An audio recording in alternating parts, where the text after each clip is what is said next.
pengetahuan apapun yang kamu pahami, berarti ada cahaya yang terpancar di situ. Dari situ kamu bisa paham. Jangan gaya merasa kamu pinter bisa paham sendiri. Kalau Allah tidak ngasih nurnya, kamu tidak akan paham.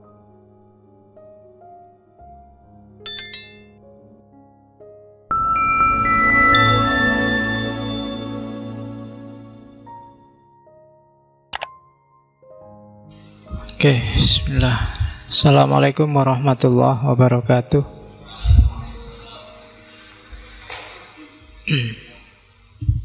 Bismillahirrahmanirrahim. Alhamdulillahirabbil alamin. Wa bihi nasta'inu ala umurid dunya waddin.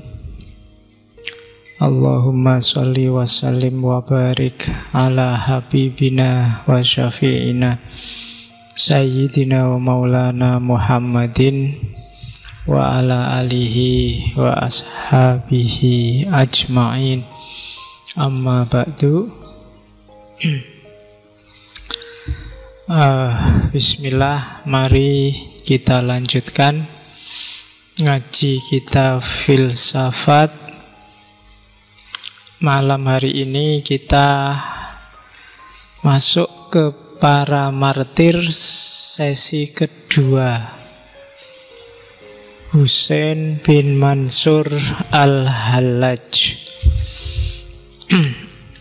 Sebenarnya saya agak maju mundur mau ngangkat beliau ini. Yang tak pertimbangkan kalian audiennya. Apa yo wis ngangkat kalau tak ajari Al-Hallaj. Potonganmu wajah kayak gitu apa yo. Pantes enggak ya tak kasih Al-Hallaj. Mikirnya agak dalam sedikit. Alhamdulillah. Sebenarnya saya pinginnya dikit aja, karena yang ngerti filsafat nggak boleh banyak-banyak. Ngerti apalagi filsafat tasawuf yang falsafi.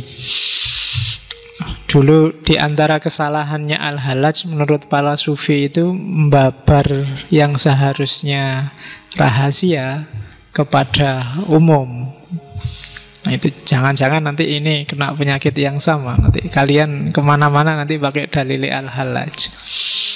Itu yang kemarin bikin para penguasa Yunani mengeksekusi Sokrates dan dinasti Abbasiyah mengeksekusi Al-Hallaj. Makanya pokoknya kita jadikan bahan referensi aja ya. Karena hari ini banyak di antara kita yang mikirnya sering tidak panjang. Kemarin saya dapat cerita dari teman-teman di Bandung itu, mahasiswa bikin kajian Kalmak yang oleh FPI disuruh dibubarkan. Wong kampus bikin kajian Kalmak kok disuruh dibubarkan. Mereka tidak tahu, bahkan di sini di masjid aja komunisme diajarkan. Iya. Jadi susah membedakan orientasi. Ilmu itu ya semuanya. Belajar Syiah bukan berarti terus kamu jadi Syiah kan? Di sini jangankan komunisme, ateisme kan kita sudah lama belajar itu. Malah yang mau bunuh Tuhan aja sudah kita bahas. Jadi ya mungkin untuk jamaah kita lah, paling enggak mikirnya agak cerdas sedikit lah. Meskipun enggak banyak-banyak juga enggak apa-apa. Untuk menalar kayak gitu kan enggak butuh nalar yang panjang. Oke. Dan jangan jadi muslim yang cengeng. Dan jangan mau dianggap kalian muslim. Muslim cengeng itu kena godaan dikit, kena anu dikit terus sesat. Kan kalian di eman-eman sama yang FPI dan kawan-kawan itu khawatirnya kalau diajari Marx terus jadi Marx, kalau diajari komunis terus jadi komunis kan itu. Kalau memang kondisimu hari ini itu, betapa lemahnya imanmu kan gitu. Betapa cengengnya dirimu, hanya dikasih tahu gitu aja kok langsung sesat. Seandainya memang kayak gitu kondisinya. Oke, jadi muslim yang tidak cengeng ya wis dikasih apa aja ya dicerna, tidak langsung ditelan sesuai kondisimu masing-masing. Nah, itu yang hari ini banyak hilang di kalangan kita. Oke, ulama-ulama dulu juga apa aja ditelan. apa aja dicerna, meskipun tidak semuanya diikuti. Ghazali dan kawan-kawan itu ya apa yang nggak dia bahas. Sebelum dia mengkritik sesuatu, dibahas dulu sampai tuntas. Hari ini misalnya, kalau memang kalian merasa Syiah itu tidak sreg, bukan terus ditinggal. Kajilah sedalam-dalamnya sampai kamu ngerti benar dan kamu terus bisa menjelaskan di mana nggak sregmu, kan itu. Sekarang bikin kajian aja kamu sudah dikerutuk. Akhirnya kamu nggak sempat paham dengan yang tidak kamu sukai. Oke, itu kondisi hari ini. Dan situasi kayak gitu sebenarnya nggak beda jauh dengan era-era Al-Hallaj, era-era Sokrates. Mungkin minggu depan kita ketemu penerusnya Al-Hallaj di Jawa, Syekh Siti Jenar. Dan minggu terakhir mungkin saya agak ganti rencana. Kemarin ada yang minta saya ngomong yang bau-bau filsafat ilmu, maka Faruqi akan saya pending mungkin besok-besok setelah Idul Fitri di filsafat ilmu. Jadi sesi terakhir para martir nanti akan tak isi dengan martir juga. Kalau Al-Hallaj dari dunia Islam, biar adil kita ambil dari dunia Kristen Romawi. Ada seorang filosof, mungkin filosof pertama perempuan, filosof neoplatonik, ahli matematika, namanya Hypatia. Bagi kalian yang sudah nonton filmnya, ada filmnya dulu tahun 2014, carilah, downloadlah, judulnya Agora. Oke, kita tengok ada apa di filosof perempuan ini yang tewas mengenaskan karena dikeroyok orang sak kota gara-gara fatwanya uskup saat itu. Oke, dan akan kita kaji di sesi terakhir para martir. Jadi ben adil ya. Ada Yunaninya, ada Islamnya, dan ada Kristennya. Untuk kasusnya para martir, jangan-jangan yang paling terkenal bukan Hypatia. Kasus martir itu mungkin kalian kenal. Kalau di Kristen ada Thomas More. Thomas More itu yang nulis Utopia, yang itu nanti menginspirasi lahirnya negara ideal termasuk khilafah. Tapi pikiran-pikirannya masih sangat Kristen, jadi mungkin agak terlalu teologis. Ada juga mungkin Galileo yang juga mengalami siksaan gara-gara ilmunya. Cuma kalau tak ajari teorinya Galileo apa mana? Geografi, matematika kamu tambah pening. Jadi ya wis lah, tak ambil sang neoplatonik ahli matematika Hypatia. Cuma 2 minggu yang akan datang. Minggu depan kita masih ngomong penerusnya Al-Hallaj. Kita lihat gimana responnya orang Jawa terhadap ajaran versi Al-Hallaj ini. Oke, bismillah. Kita mulai.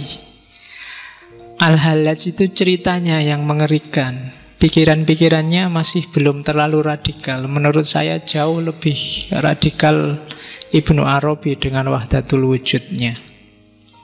Hanya saja memang intrik dan kontroversinya jauh lebih luar biasa Al-Hallaj. Mungkin karena kisahnya yang tragis.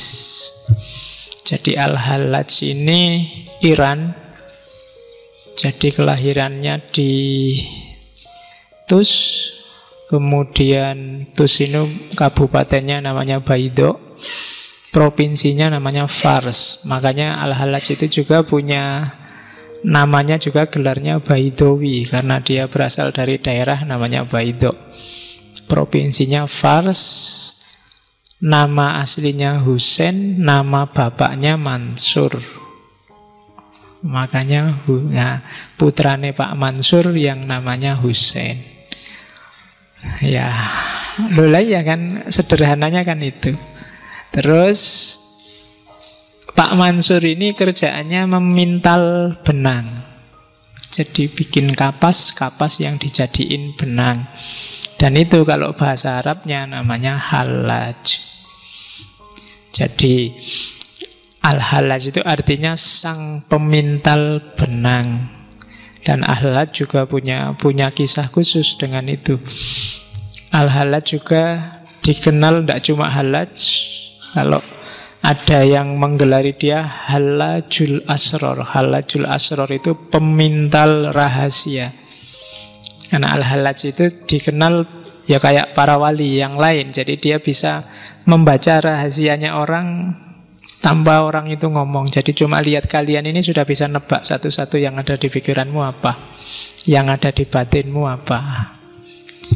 Kalau kalian bisa itu enak ya. Kalau ada orang tinggal dilihat gini, wah kamu tidak suka ya padaku. Lihat ke sana, wah kamu sedang melecehkan aku ya. Wah kamu, itu bisa baca kalau Al-Hallaj. Makanya dia digelari Hallajul Asror. Hafal Al-Quran umur 12 tahun. Kemudian sama ayahnya dititipkan pada seorang sufi namanya Sahal Al-Tustari dari daerah Tustar. Nanti dari Sahal Al-Tustari ini beliau mendapatkan wawasan tentang yang namanya Nur Muhammad. Setelah itu pindah ke Basrah, berguru pada sufi yang namanya Syekh Amir Al-Makki. Syekh Amir Al-Makki ini yang nulis kitab judulnya Qutul Qulub. Cuma nanti beberapa tahun di Basrah bersama Syekh Al-Makki agak konflik sama gurunya gara-gara sebenarnya Syekh Al-Makki ini sangat suka sama Al-Hallaj ini, maunya diambil menantu, tapi Al-Hallaj malah menikahi perempuan yang lain, jadi agak gesrek. Daripada rame terus Al-Hallaj pulang kampung sama gurunya. Nah setelah di kampung 5-6 tahun kemudian dia naik haji yang pertama. Al-Hallaj ini dikenal kisahnya naik haji 3 kali. Naik haji dan kalau naik haji itu dia hidupnya hanya di Masjidil Haram, nggak pernah pindah-pindah kecuali ke kamar mandi. Ya kalau kamar mandi ke belakang balik lagi terus. Jadi iktikaf uzlah di Masjidil Haram. Haji pertama sama keluarganya setahun di Mekah. Kemudian pulang. Nah pulang ini ya sambil haji itu dia diskusi sama teman-temannya sesama ulama, sesama sufi. Jadi Al-Hallaj ini dikenal sebagai sufi yang punya pendapat bahwa sufi itu tidak cuma harus uzlah, tapi juga harus menyebarkan ilmunya pada masyarakat. Itu yang membedakan dengan para sufi yang lain. Para sufi yang lain itu kan biasanya kalau sudah mengalami ekstase ya sudah. Orang mau ikut dia, tidak ikut dia, tidak urusan. Nah kalau Al-Hallaj ini sufi yang da'i. Jadi setelah dia jadi sambil riadoh, sambil uzlah, tapi dia juga menyebarkan ajarannya. Itu yang beda. Dia sempat debat dengan Junaid Al-Baghdadi tentang ini. Jadi bagi Al-Hallaj ya enggak lah. Kalau kita menikmati keasikan kita sama Allah saja, yang lain gimana? Masa kita egois, mikir senangnya sendiri? Umat kan juga perlu dikenalkan. Nah itu yang nanti jadi blunder karena dia dianggap menyebarkan kesesatan. Terus setelah haji pertama dia dakwah, terus haji yang kedua muridnya sudah banyak. Ini yang mulai timbul rasa iri. Biasa kan kalau ada orang sukses itu selalu banyak yang iri di sekelilingnya. Dari situ mulai muncul intrik-intrik sampai dia sempat dipenjara. Cuma tidak lama, setahun terus dibebaskan lagi. Naik haji lagi yang ketiga, dan dia sudah ulama besar, pengikutnya banyak. Di haji yang ketiga inilah dia mengalami puncaknya pengalaman sufi. Jadi kasyaf. Jadi kasyafnya ini di haji yang ketiga. Ketika mengalami puncak, yang paling terkenal dari Al-Hallaj adalah satohat-satohatnya, ucapan-ucapan yang tidak terkontrol, yang itu nanti bikin kontroversi luar biasa. Dan dari situ kemudian banyak tuduhan-tuduhan. Nanti kita lihat tuduhannya kepada Al-Hallaj itu apa saja. Nah, sampai akhirnya dia dipenjara lagi selama kurang lebih 7 tahun. Dan di tahun ke-7 dia dieksekusi. Jadi dieksekusinya nggak sekedar dihukum mati, digantung kayak gambar itu atau dipancung, tapi ya dimutilasi pelan-pelan. Jadi dia diseret ke tengah alun-alun, disaksikan orang banyak. Aksi pertama adalah dirajam bareng-bareng. Jadi dilempari batu bareng-bareng sama orang-orang di kota. Sampai kemudian, kan yang terkenal kisahnya sama sahabatnya, dia punya sahabat, seorang sahabat sufi yang namanya Sibli. Sibli ini tidak tega, cuma kalau tidak ngelempar dianggap ikut mendukung Al-Hallaj. Akhirnya dia ngelemparnya sama bunga. Dilempari pakai batu seperti apapun ndak sambat Al-Hallaj ini, cuma begitu dilempar bunga dia kesakitan. Ketika orang tanya, lu sampean dilempari batu kok diem aja, tapi dilempari bunga kok sekarang merintih? Ya karena jawabnya Al-Hallaj, ya karena aku tahu yang ngelempar aku batu itu dia ndak tahu apa-apa. Sementara yang ngelempar bunga ini dia ngerti semua rahasianya. Jadi maka dia merasa kesakitan. Yo dirajam kan sakit, dilempari batu. Dan ngerajam itu kan enggak kok ngelemparnya pelan-pelan. Ngerajam itu lebih efektif keras. Kenapa harus keras? Karena kalau kamu pelan-pelan, kasihan yang dirajam, matinya lama. Jadi semakin kamu ragu-ragu ngelempar, dia semakin lama matinya, sakitnya semakin panjang. Jadi lebih enak lemparnya agak serius. Meskipun jangan nyari batu yang besar-besar. Nanti kamu nggak kuat ngelempar, nanti kamu ketibanan dewe sikilmu.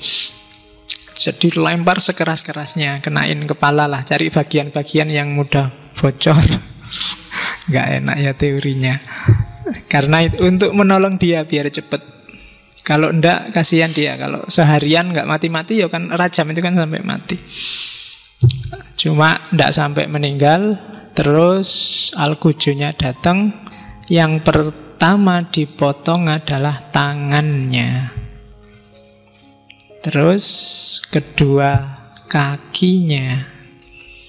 Jadi darahnya sudah di mana-mana. Dan konon ceritanya waktu dipotong tangannya kan darahnya keluar banyak, tapi dia mengusapkan darahnya ke wajah. Jadi kalau ditanya, lu kok ngapain sampean dadak ngusap darah ke wajah?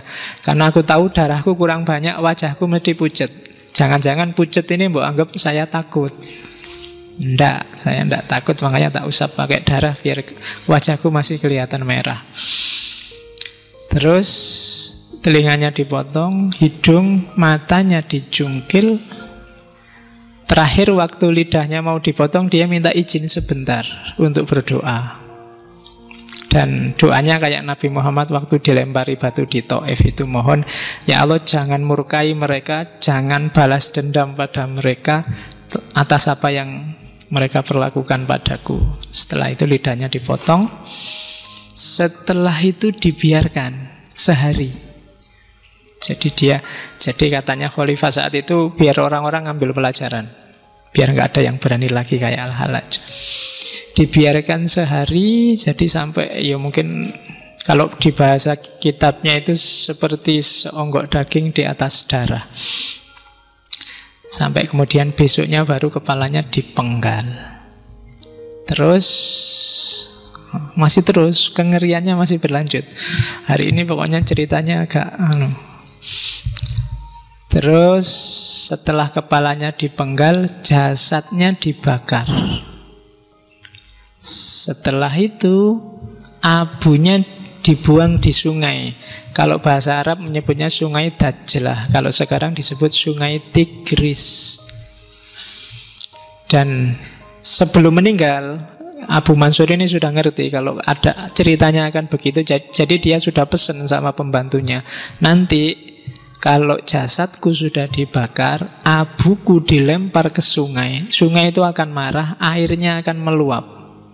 Kalau dibiarkan aja, Baghdad akan habis, banjir. Maka jubahku ini nanti buanglah ke sungai. Jadi waktu sungainya sudah naik mau meluap, itu ceritanya sama pembantunya, jubahnya dibuang ke situ jadi ndak jadi banjir bandang. Itu Al-Hallaj. Karomah-karomahnya banyak, cerita-cerita yang membesarkan dari murid-muridnya tentang Al-Hallaj banyak. Jadi itu nasib tragisnya Husain bin Mansur Al-Hallaj. Oke, ceritanya itu. Sekarang ajarannya sedahsyat apa sih yang diajarkan? Ya, ini jadi Abu Mansur Al-Hallaj ini abad ketiga Hijriah, era ketika dunia Islam panen sufi. Sangat banyak sufi lahir di era ini, khususnya para sufi Persia, termasuk Al-Hallaj, Haris Al-Muhasibi, Ma'ruf Al-Karhi, Junaid Baghdadi, dan seterusnya. Sahel Tustari yang guru-gurunya, termasuk Al-Hallaj sendiri, termasuk Sibli, dan banyak yang lain. Generasi pertama. Nanti generasi kedua ada Rumi, Ibnu Arabi, dan kawan-kawan.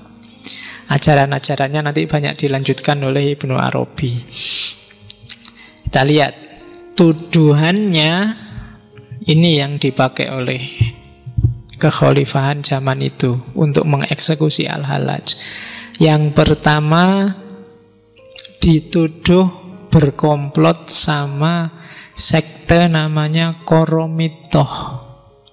Sekte Koromitoh itu sempalannya Syiah Ismailiyah.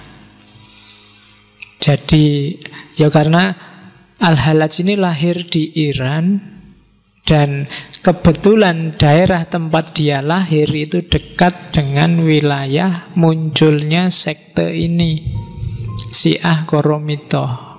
Jadi maka dia dituduh berkomplot. Meskipun Al-Hallaj sendiri ngomong, loh aku itu mas Sunni loh, meskipun Iran, meskipun Persia.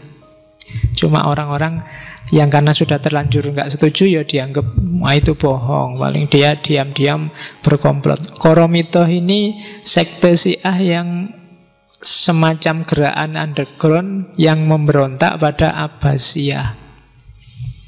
Yang kisahnya juga ngeri-ngeri. Dia sempat, jadi saat itu yang paling ngeri adalah dia menyerang semua jamaah haji yang mau pergi atau pulang dari Mekah. Kemudian sempat juga bikin rusuh di Madinah dan di Mekah, mencemari, jadi membunuhi jamaah haji, terus mayat-mayatnya dicemplungkan di sumur Zam-Zam zaman itu. Jadi itu sekte Syiah namanya Koromitoh, dan dikejar-kejar, dihabisi ya, meskipun agak susah melawan dinasti ya mesti kalah. Dan untuk menguatkan tuduhan pada Al-Hallaj, Al-Hallaj dituduh masuk sekte itu, meskipun dia sendiri terang-terangan ngomong, ya ndak, wong saya Syiah aja ndak, saya itu masih Sunni kok. Dan gurunya sendiri Junaid itu kan diakui sebagai sufi panutannya orang-orang Sunni. Yang NU kan masih ingat kan bahwa kalau ya kan tasawufnya Junaid, kalau fikihnya Syafi'i, kalau kalamnya Asy'ari. Jadi ya Al-Hallaj lo guru-guru orang Sunni semua kok. Jangankan Koromitoh, Syiah aja saya ndak. Bahkan Koromitoh ndak diakui kan oleh Syiah, termasuk jenis Syiah yang hulat, yang berlebihan. Oke, itu ngerinya dunia kita secara politik. Yang kedua, ya karena satohat-satohatnya, karena pengikutnya banyak, dan biasa kan kalau pengikut banyak orang awam itu biasanya lahirnya kultus, mengidolakan imamnya, kiainya, ulamanya, meskipun mereka nggak minta. Dan itu dianggap membahayakan stabilitas oleh dinasti Abbasiyah saat itu. Makanya kalian hati-hati mengkultuskan orang atau kelompok itu, kadang-kadang bukan kalian akibatnya yang dikultuskan. yang dianggap merusak, menyesatkan. Kayak Sokrates kemarin. Makanya saya tidak usah dianggap aku anggap, ini dulu yang ngajarin Pak Faiz, so gawat nanti diserbu FPI aku. Oke, jadi itu sebabnya yang kedua, ngerusak umat. Terus yang ketiga, satohat-satohatnya.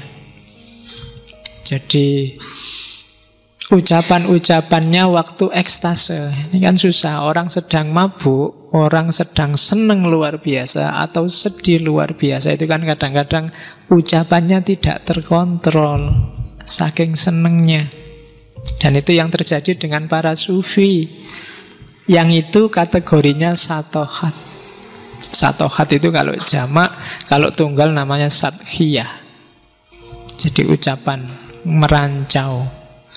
Oke, jadi itu tiga ini yang dituduhkan pada Al-Hallaj. Gara-gara ini nanti dia dieksekusi. Ya termasuk kultus-kultus muridnya. Al-Hallaj ini punya banyak cerita-cerita keramat. Satu ketika dia sama murid-muridnya sedang uzlah di hutan. Tiba-tiba muridnya ada yang bilang, wah kayak gini kalau ada manisan enak ya, kita nggak bawa apa-apa. Al-Hallaj terus pergi sebentar, paling 2-3 detik, terus tiba-tiba datang bawa manisan banyak, bawa minuman yang enak-enak, terus diminum.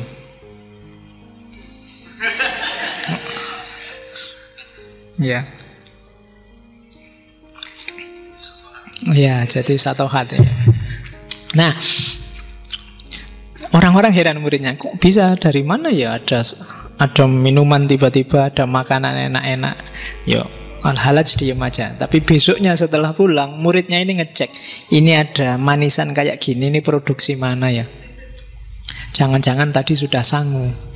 Tapi begitu dilacak, ternyata adanya manisan itu jauh sekali. Perjalanan 1 bulan baru ketemu. Oh, berarti ini tadi dapatnya dari mana? Tadi datangnya masih hangat. Ada juga cerita waktu muridnya, wah Syekh ini lapar Syekh, enaknya kalau ada kurma. Terus katanya Al-Hallaj, goyang aja tubuhmu. Digoyang-goyang ini tiba-tiba kurmanya berjatuhan. Jadi kan enak kan kalau kalian bisa gitu. Kalau kalian goyang, yang jatuh paling rambutnya. Kalau Al-Hallaj kurmanya yang jatuh. Oh, itu kan dahsyat. Di antara dia dikenal Al-Hallaj itu satu ketika dia ngelamar kerjaan jadi pemintal benang kayak ayahnya. Jadi dan juraganya heran karena cara dia misah biji kapas sama isinya cuma dituding aja. Jadi dituding aja kapas sama isinya itu misah sendiri. Oh, itu di antara cerita-cerita yang pasti yang membawa cerita-cerita kayak gini murid-muridnya.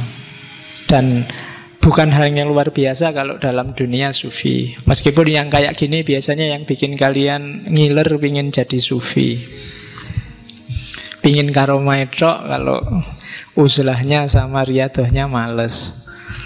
Ya kan? Makanya Nabi sudah wanti-wanti, nggak usah terpesona dengan karomah. Kamu hanya butuh istiqomah. Termasuk ngaji ini, nggak usah membayangkan karomah macam-macam dari ngaji filsafat. Yang penting istiqomah wae dikit-dikit. Dari 3 tuduhan inilah nanti dia dieksekusi. Oke, mulai kita buka kitabnya. Al-Hallaj nulis sekitar 20-an kitab yang bisa kita akses sekarang. Kalau di internet bisa kalian ambil Tawasin, termasuk yang versi terjemahan, plus Diwanul Hallaj. Yang Diwanul Hallaj versi Arabnya. Hari ini kita banyak ngomong di Tawasin.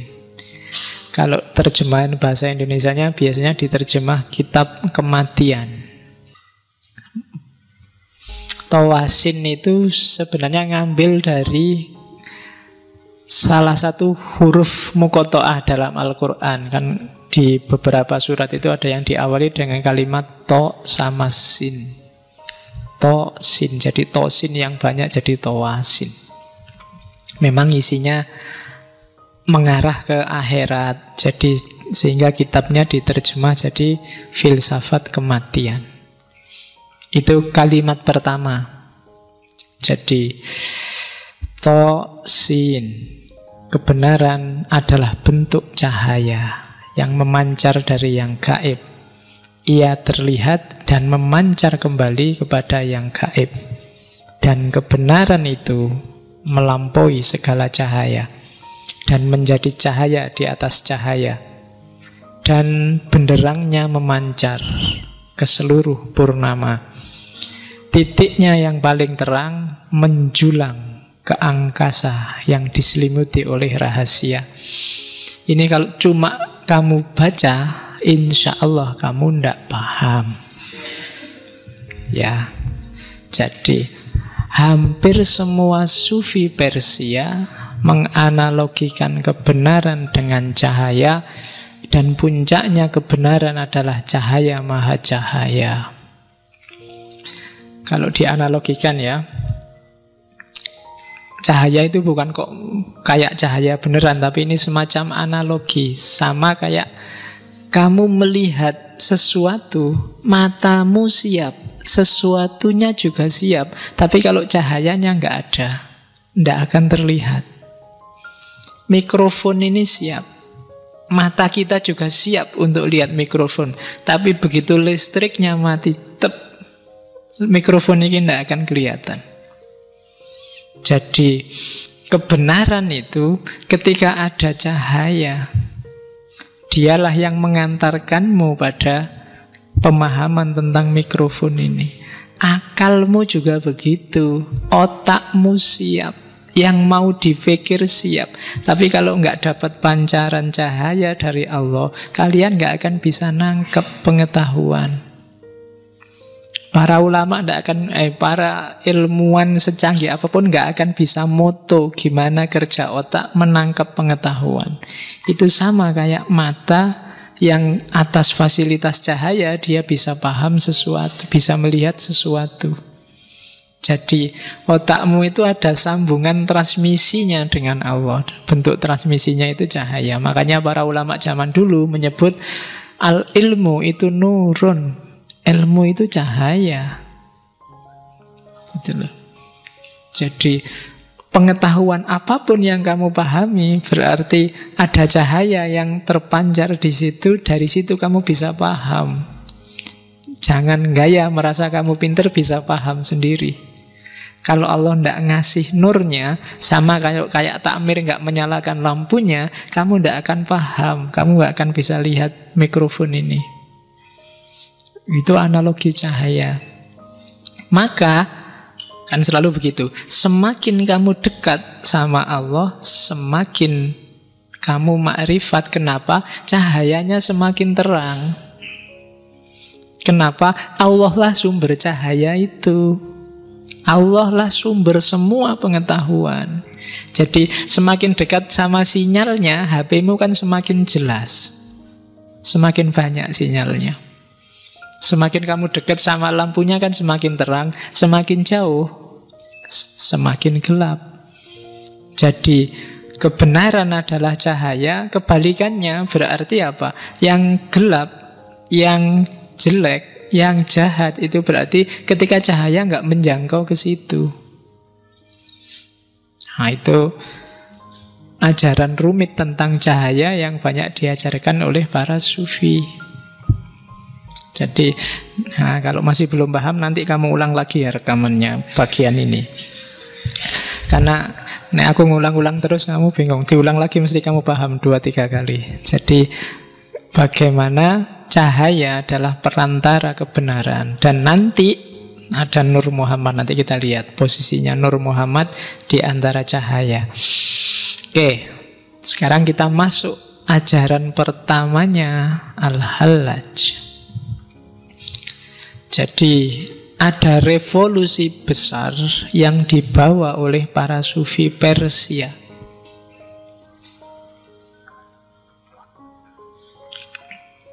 Jadi sebelum muncul para sufi ini, banyak umat Islam, di situ disebut awam, yang meyakini bahwa untuk ketemu dan kontak sama Allah itu ada pakemnya, harus ikut aturan-aturan formal dan resmi,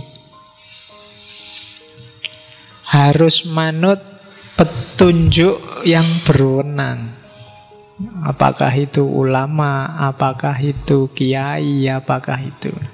Nah, para sufi ini membongkar itu, bikin revolusi besar dengan menunjukkan bahwa ndak setiap orang bisa ketemu Allah.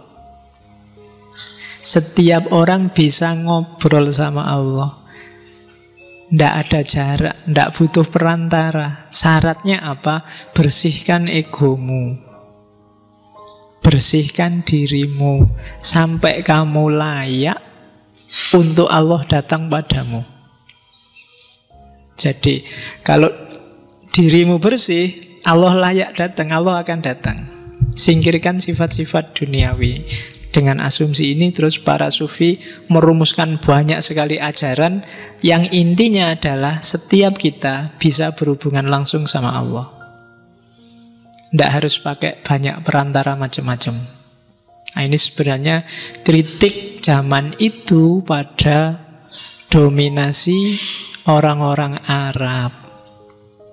Jadi Persia ini awalnya adalah dinasti besar, kerajaan besar menguasai hampir 3/4 dunia. Begitu Islam datang, dia kalah. Terus apalagi sejak era Umayyah dilanjutkan sampai Abbasiyah, ada bau Arabisme yang kuat. Gubernur harus Arab, khalifah harus Arab, apa-apa harus Arab.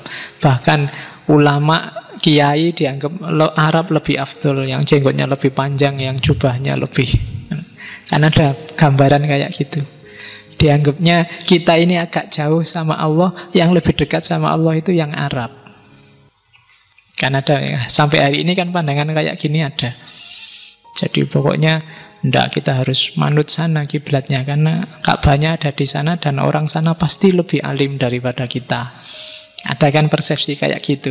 Nah, para sufi Persia ingin membongkar itu. Ndak ah. Setiap orang punya hak atas Allah.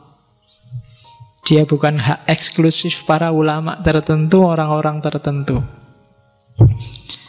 Dari situ saya bilang tadi muncul banyak sekali ajaran. Yang paling terkenal kan 3. Ittihad, Abu Yazid Bustami, kemudian hululnya Al-Hallaj ini, dan yang ketiga wahdatul wujudnya Ibnu Arabi. Yang paling puncak terkenal dalam tradisi tasawuf falsafi. Kalau dijelaskan ringkas, ittihad itu dari bawah ke atas. Hamba yang berusaha naik sampai puncak bersatu sama Allah. Kalau hulul dari atas ke bawah. Hamba yang mengosongkan dirinya sehingga Allah terus bisa masuk. Kalau wahdatul wujud, diusahakan apa enggak diusahakan, hakikatnya kita satu sama Allah. Ibnu Arabi, diputar lagi rekamannya.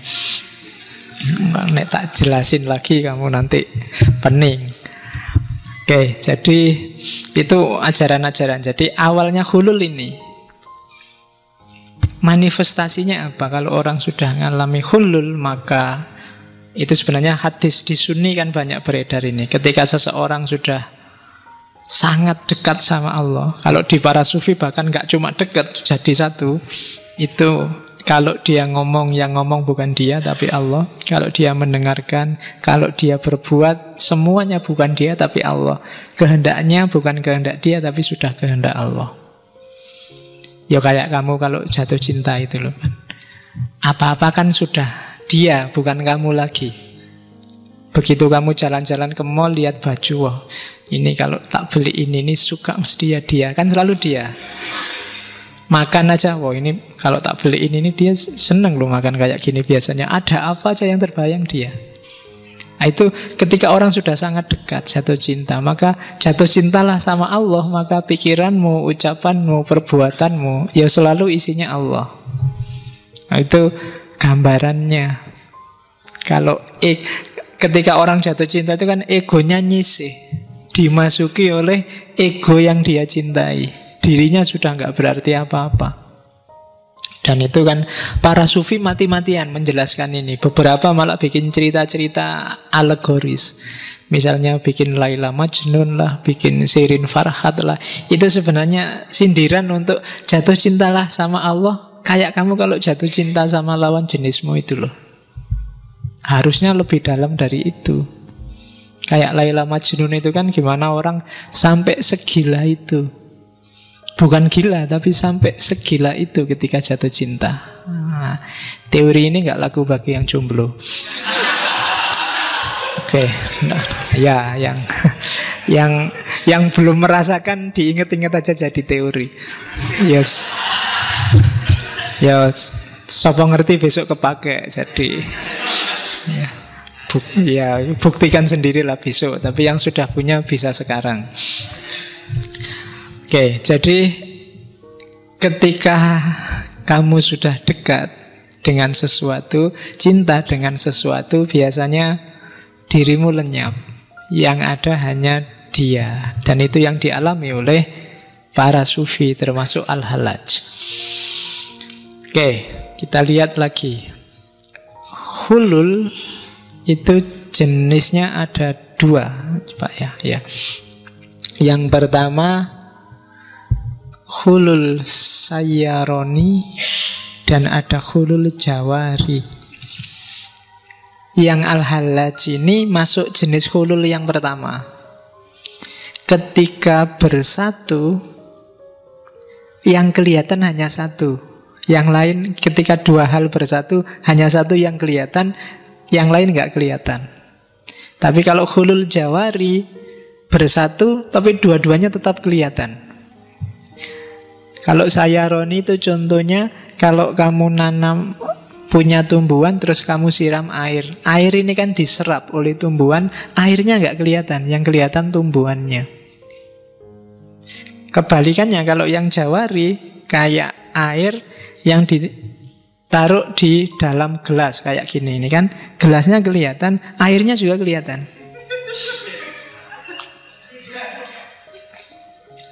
Nah, ini namanya hulul jawari. Nah, air yang tak minum tadi kan masuk ke tubuhku. Kamu nggak lihat, lihatnya cuma aku. Padahal di sini juga ada tehnya loh. Kan gitu. Nah, itu namanya hulul sayyaroni. Nah, Al-Hallaj termasuk jenis yang pertama, karena ketika Allah masuk dalam dirimu, Allahnya nggak kelihatan, Al-Hallajnya yang kelihatan. Dan padahal Al-Hallajnya sudah nggak ada. Yang ada hanya Allah. Itu makanya terus dia bilang ana al-haq. Nanti kita lihat kenapa ada kalimat ana al-haq. Jadi jenisnya hulul itu ada dua. Jadi persatuan yang melenyapkan dan persatuan yang sama-sama ada. Teori-teori cinta hari ini kebanyakan maunya hulul al-jawari. Jadi gabung sih gabung, tapi ya dua-duanya kelihatan lah. Jangan mau didominasi kan gitu. Ketika ada dominasi, berarti yang terjadi hulul sayyaroni. Yang mendominasi yang kelihatan. Yang tidak dominan nggak kelihatan.